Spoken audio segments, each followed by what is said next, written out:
Hello, I'm Antonio Mora. This is the newsandnews.com Day in Brief. Today's top stories in 4 minutes. It's Tuesday, December 4th at about 7 p.m. I hate cliches, but a roller coaster is simply the best way to describe what's happening in American and global equity markets. Today, it was all downhill. The Dow and S&P 500 plunged by more than 3%, while the Nasdaq plummeted almost 4%. The small-cap Russell 2000 did even worse, losing 4.4%. President Trump's irresponsible tweeting was part of the problem. He seemed to imply that if no real trade deal was possible with China, that he was fine because he's, quote, a tariff man. That added to concerns about a trade deal not happening and to worries the economy is slowing, helping trigger the plunge. Another issue was a so-called yield inversion, where shorter-term interest rates trade above longer-term rates. That could signal a recession in the next few years. CIA Director Gina Haspel held a closed-door briefing about the killing of Jamal Khashoggi with a group of senators. Republicans emerged saying there was no question Saudi Crown Prince Mohammed bin Salman ordered the murder of the journalist. Lindsey Graham said, "There's not a smoking gun, there's a smoking saw." I've never heard that expression, but his colleague Bob Corker couldn't have been clearer, saying that if bin Salman were, quote, in front of a jury, he would be convicted in 30 minutes. Democratic Minority Leader Chuck Schumer called for Haspel to brief the full Senate without delay. Haspel and former heads of the CIA joined generals, former cabinet members, and thousands of other Americans in paying their respects at the Capitol Rotunda to late President George H.W. Bush. The most emotional moment came when a clearly grieving former Senate Majority Leader and presidential candidate Bob Dole, who's 95, was helped out of his wheelchair to stand and salute his fellow war hero, who at times was a political rival, but also a good friend.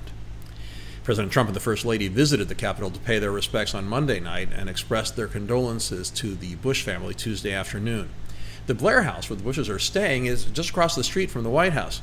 Usain Bolt could go from one to the other in about 10 seconds. As I watched this afternoon, I couldn't help but think that I wish we lived in a world where the President of the United States didn't have to take a motorcade to travel little more than 100 yards. I also wish we could know what Special Counsel Muller is going to say in his report on Russian meddling in the 2016 election so the incessant speculating could end.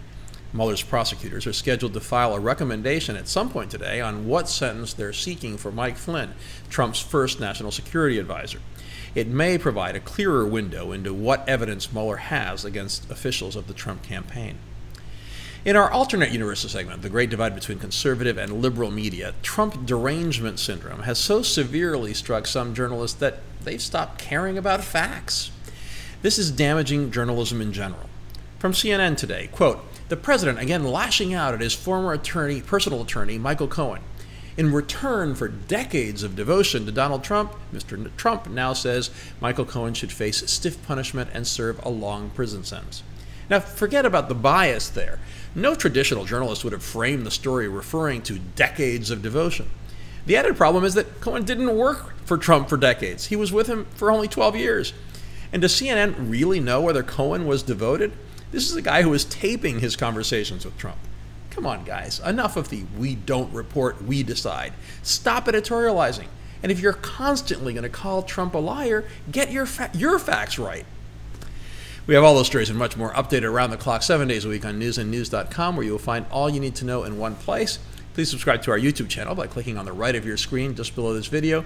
And please follow us on Facebook at Real News and News, and follow me on Twitter at AMoraTV. I'll see you again tomorrow.